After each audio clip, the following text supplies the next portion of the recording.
दक्षिणा ये है कि अपने घर में मांस, अंडा, शराब और अभक्ष्य पदार्थ नहीं आने देंगे। दूसरी दक्षिणा है हम अपने बच्चों को भी, अपने आप को भी, खुद को भी तंबाकू आदि से दूर रखेंगे।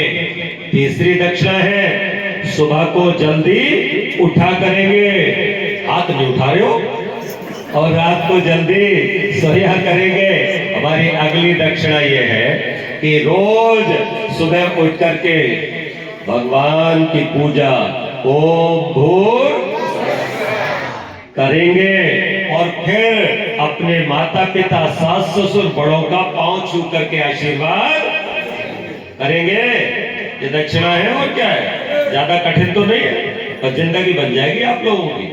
आप मेरे को दक्षिणा दो। ये बुजुर्ग होते ना, ये भगवान नहीं होते, भगवान से कम भी नहीं होते, ध्यान रखना।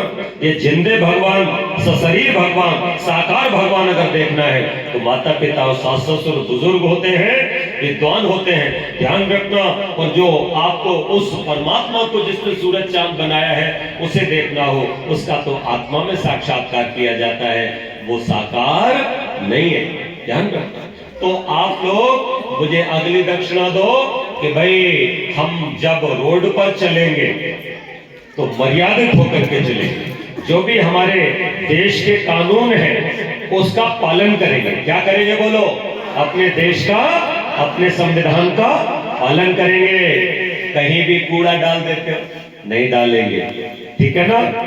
हाँ, मैं तो पता है बस में भी जाता हूँ, ट्रेन में, तो जब मूंगफली खाता हूँ तो मैं अपने इस कुर्ते में, है ना, अपने मूंगफली खाता जाता हूँ, चिक्कल अपने गोद में डालता जाता हूँ। और जब चिक्कल इकट्ठे हो जाते हैं तो इकट्ठे करके मैं उसी बैग में जो होता है, थैली होती है, उसमें डाल लेता हूँ। और जैसे ही कहीं कूड़ादान पर मिलता है मुझे दिखाई, तो वहां पर मैं उसको डाल देता हूँ। रोड भी हमारी है, गलियां हमारी हैं, सड़कें हमारी हैं, ट्रेन हमारी है, इसमें कहीं भी हम गंदगी करते हैं तो अच्छे नागरिक नहीं है देश के।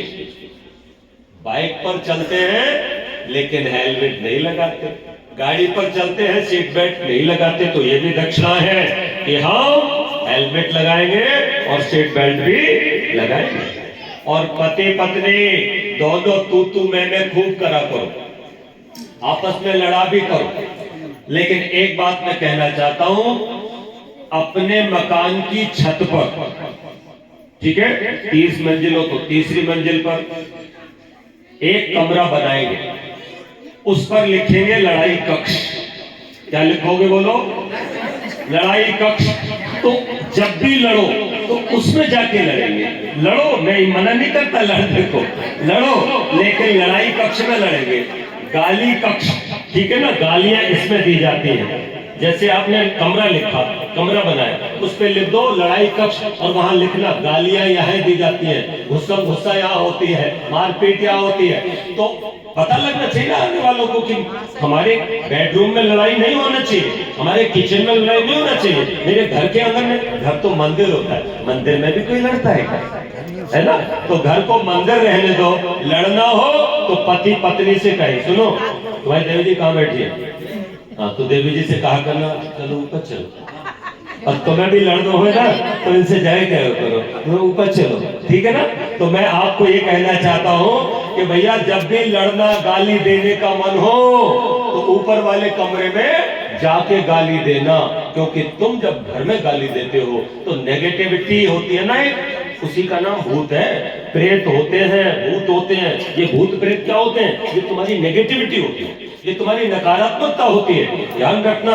अर्थात तुम जब भी गलत बोलते हो, गलत करते हो, तो तुम्हारे घर में धीरे धीरे भूतवास होने लगता है। ये कब दूर होगा? जब तुम ऐसा नहीं करोगे, ठीक है ना? और एक दक्षिणा मेरी, रोज वेद का स्वाध्याय करोगे। एक किताब ले लो, ठीक है ना, वैदिक विनय नाम की किताब मिल जाएगी, कोई और पुस्तक मिल जाएगी, तो उस पुस्तक को रोज पढ़ करके अपने घर में जोर जोर से पढ़ो, सबको बिठा के एक पन्ना, जिससे सब सुने। स्वाध्याय बहुत आवश्यक है।